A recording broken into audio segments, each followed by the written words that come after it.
Bonjour, je m'appelle Hilda, je suis conseillère funéraire.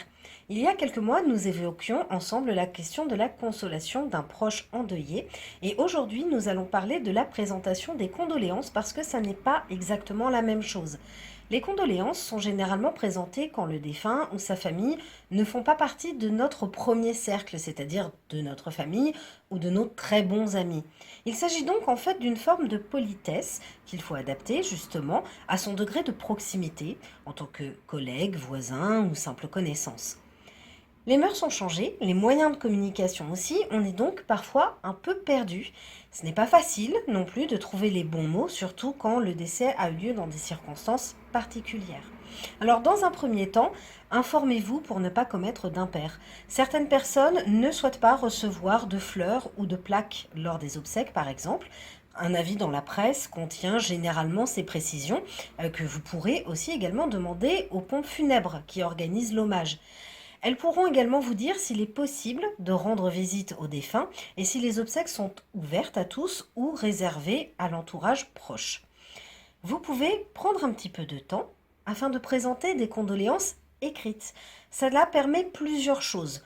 Mieux maîtriser son discours, ne pas empiéter sur l'intimité de la famille, en fait, vous lui laissez la liberté de venir vers vous si elle souhaite, mais aussi de laisser une trace de votre soutien. Vous pouvez écrire ces mots sur une carte d'accompagnement d'un bouquet, sur un registre ou dans une lettre. Adaptez-vous à votre interlocuteur. Des personnes d'un certain âge préféreront des condoléances classiquement adressées par courrier postal, mais les plus jeunes recevront sans déplaisir un courriel ou même un texto pour prévenir par exemple que vous ne serez pas présent à la cérémonie mais que vous pensez à eux. Attention à votre usage des réseaux sociaux.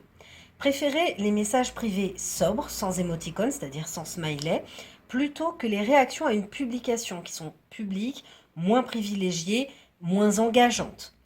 Le plus simple, en fait, c'est de faire simple.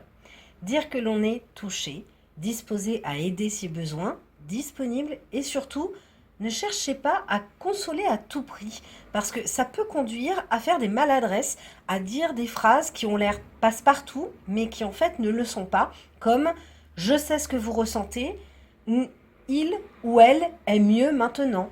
La personne endeuillée peut très mal prendre ce genre de phrase. J'espère vous avoir aidé. Réagissez en commentaire et restez à l'écoute car il y aura d'autres minutes coquelicots.